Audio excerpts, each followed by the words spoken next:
Marseillaises et les Marseillais, j'espère que vous allez tous très bien. On se retrouve aujourd'hui pour un nouveau numéro du Topo Mercato. En ce dimanche 18 juin 2023, on va aborder l'actualité marseillaise. Et pour commencer, débutons par le dossier le plus chaud, celui du choix du coach. Depuis mercredi, un ultimatum avait été posé par le club marseillais selon certains médias. Eh ben, l'ultimatum est terminé les amis. Selon CL Merlot, El Muneco, la poupée argentine Marcelo Gallardo a refusé l'offre olympienne. Ce ne sera donc pas l'Argentin qui sera coach de l'Olympique de Marseille. Le premier choix est finito et on va donner une petite note pour les médias, qu'ils soient français ou étrangers. Vous êtes 0 les amis. Pour plus de précision sur le dossier Gallardo, selon Germán García Grova, le coach argentin aurait énormément apprécié l'intérêt manifesté par l'OM, mais il ne se sentait pas prêt à 100% pour débuter un nouveau challenge. Allez, maintenant parlons des autres coachs qui sont disponibles et qui pourraient être les nouveaux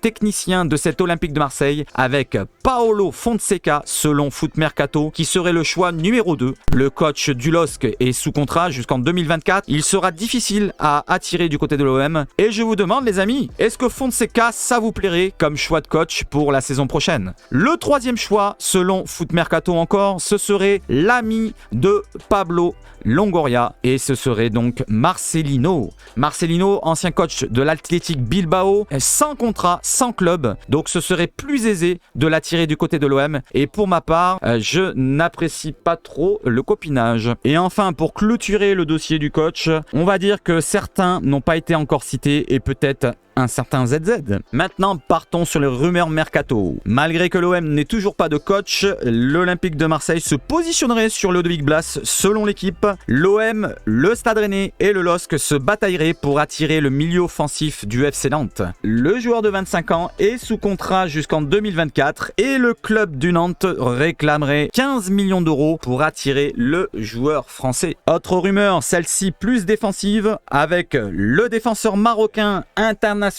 qui a participé au mondial, Romain Saïs, défenseur de 33 ans, qui est sous contrat au Beşiktaş jusqu'en 2024, serait sur les tablettes du RC Lens, en plus de l'Olympique de Marseille. Le Beşiktaş réclamerait 4 millions d'euros pour s'en séparer selon Fabrice Hawkins, et le joueur préférait venir du côté de la cité phocéenne plutôt que dans le nord de la France. Vous en pensez quoi de cette piste? Maintenant au rayon des départs, l'info venant de Di Marzio nous précise que la Juventus aurait décidé d'acheter définitivement Arkadiusz Milik. La Juve devrait débourser environ 7 millions d'euros pour attirer notre attaquant polonais de 29 ans qui est encore sous contrat avec l'Olympique de Marseille jusqu'en 2025. Toujours au rang des attaquants olympiens, nous avons une bonne nouvelle cette fois avec Alexis Sanchez qui, selon ESPN Football Chile, devrait prolonger avec l'Olympique de Marseille. Il aura le droit à une augmentation de salaire qui, selon moi, est tout à fait méritée. Il devrait avoir le meilleur salaire de l'équipe vu que c'est le meilleur joueur de l'équipe en ce moment. Autre rumeur à prendre avec des pincettes venant de OM Inside, le défenseur croate du Dinamo Zagreb,